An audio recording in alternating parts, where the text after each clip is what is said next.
நண்பர் ஒருவர் நமக்கு கருத்தை அனுப்பியிருந்தார்.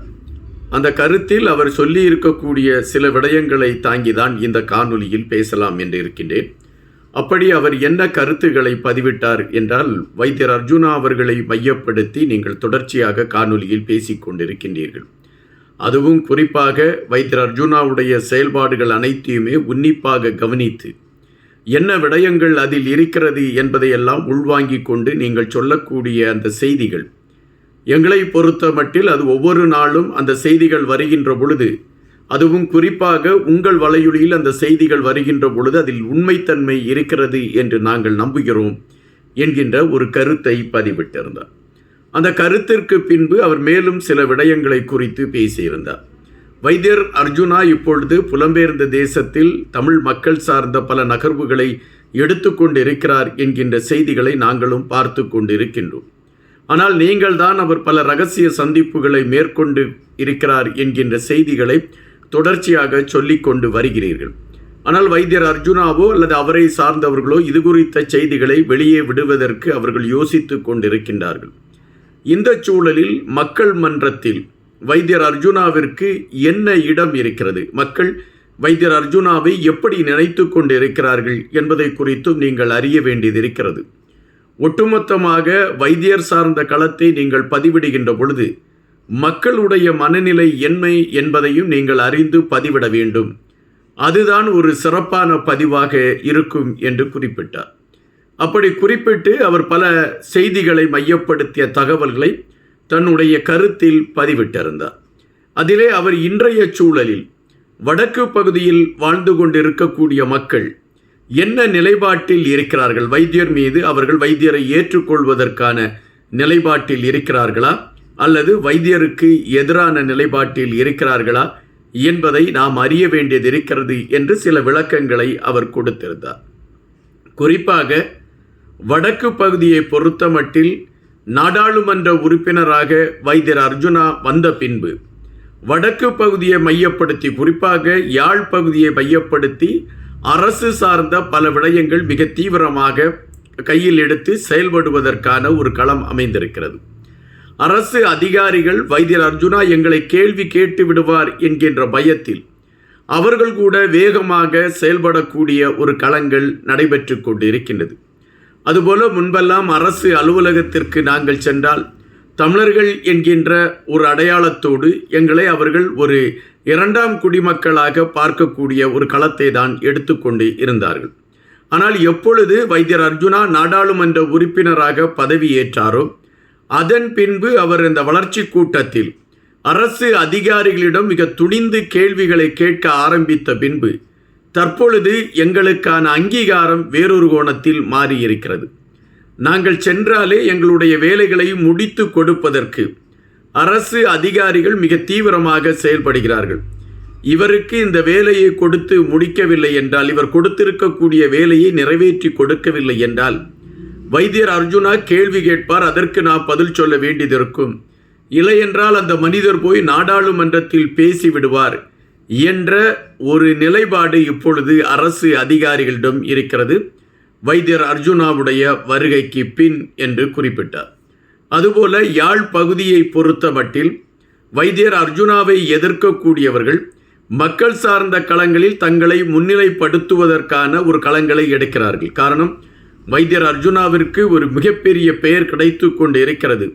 நாம் சும்மாவே இருந்துவிட்டால் அரசியல் களத்தில் நம்மளுடைய பெயர் இல்லாமல் சென்று விடுவதற்கான வாய்ப்புகள் இருக்கிறது.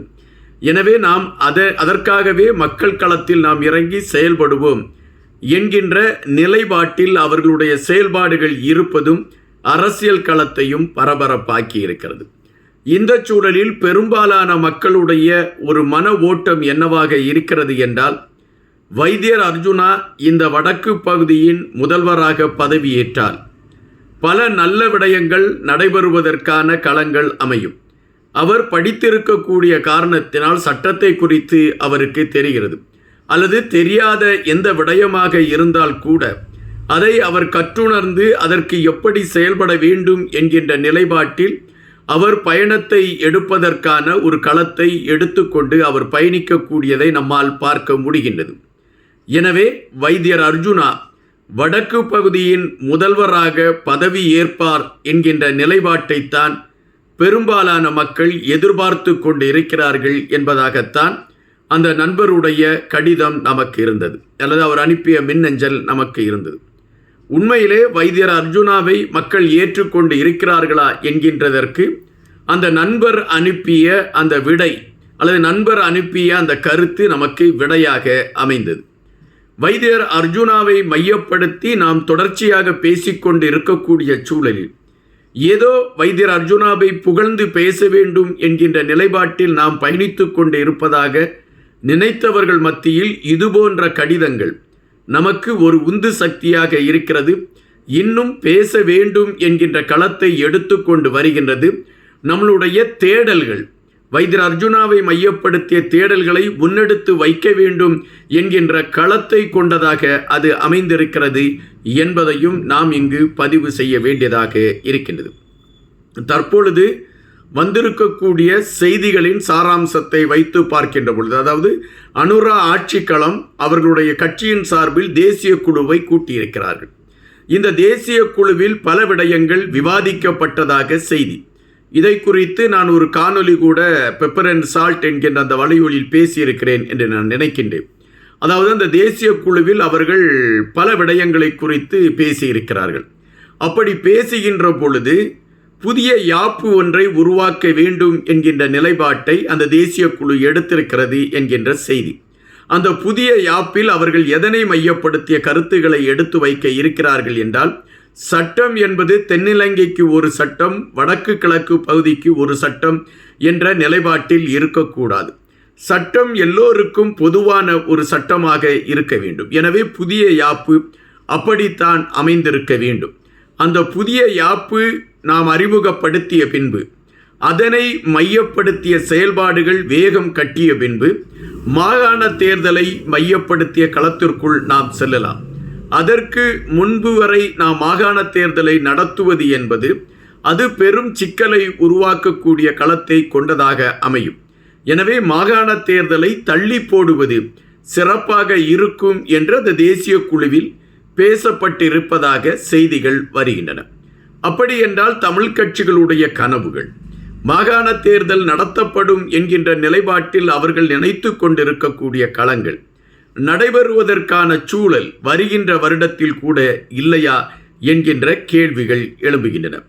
ஒருவேளை மாகாண தேர்தல் உடனடியாக நடத்தப்படக்கூடிய ஒரு சூழல் அமைந்தால் வைத்தியர் அர்ஜுனாவுடைய அந்த நிலைப்பாடு எப்படி இருக்கும்? மக்கள் எப்படி வைத்தியர் அர்ஜுனாவை அங்கீகரிக்கப் போகிறார்கள் என்று பார்க்கின்ற பொழுது நமக்கு கிடைத்திருக்கக்கூடிய தகவல், வைத்தியர் அர்ஜுனாவை வடக்கு மாகாணத்தின் முதல்வராக அங்கீகரிப்பதற்கு மக்கள் தயாராக இருக்கிறார்கள் என்பதாகத்தான் நாம் கிடைத்த வகையில் அறிந்த செய்திகளாக இருக்கின்றது. தங்களுக்கான ஒரு தலைவனாக அவர் இருக்கிறார் என்பதை மக்கள் நம்புகிறார்கள். எங்களுக்கு ஒரு பிரச்சனை என்கின்ற பொழுது ஓடோடி வந்து கேட்க வேண்டும் என்கின்ற நிலைப்பாட்டில் முனைப்புடன் இருக்கக்கூடிய ஒரு தலைவராக இருக்கிறார் என்பதையும் மக்கள் நம்புகிறார்கள். எனவே மக்களை பொறுத்த மட்டில் வைத்தியர் அர்ஜுனா வடக்கு மாகாணத்தின் தலைவராக பதவியேற்றால் தங்களுக்கான விடிவாக அது அமையும் என்று நினைக்கின்றார்கள். ஆனால் வைத்தியருக்கு எதிராக இருக்கக்கூடிய அரசியல் களம், வைத்தியரை எதிர்த்து அரசியல் செய்ய வேண்டும் என்ற கோணத்தில் பயணித்து கொண்டிருக்கக்கூடியவர்கள் வைத்தியருடைய பெயருக்கு கெட்ட பெயர்கள் உருவாக்குவதற்கான களங்களை கையில் எடுப்பார்கள் என்பதையும் நாம் இங்கு பதிவு செய்ய வேண்டியதாக இருக்கின்றது. தற்பொழுது உள்ள சூழலில் வடக்கு கிழக்கு பகுதியில் ஒரு பரபரப்பு அரசியல்வாதியாக பார்க்கப்படுகின்ற ஒரு நபராக வைத்தியர் அர்ஜுனா இருக்கிறார் என்பதும், இதற்கு முன்பு வரை ஐயா சம்பந்தன், ஐயா சுமந்திரன், ஐயா ஸ்ரீதரன் அவர்கள் என்று பலருடைய பெயர்கள் பரபரப்பாக பேசப்பட்ட களத்தில் இப்பொழுது வைத்தியர் அர்ஜுனா என்கின்ற ஒற்றை பெயர் முதன்மையான களத்தை நோக்கி முன்னேறி கொண்டு இருக்கிறது என்பதுதான் நாம் அறிந்திருக்கக்கூடிய செய்தி.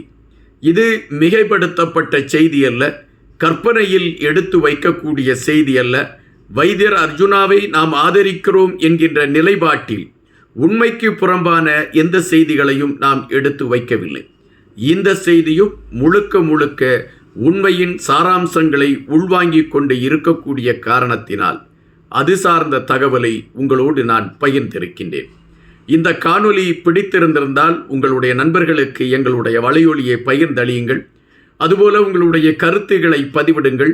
இனிமேல் ஒவ்வொரு காணொளியிலும் ஒவ்வொரு நண்பர் வெளியிடக்கூடிய கருத்துக்களை முன்னிலைப்படுத்தி அது சார்ந்த தேடலோடு எங்களுடைய பயணம் தொடரும். நன்றியுடன் இன்பா.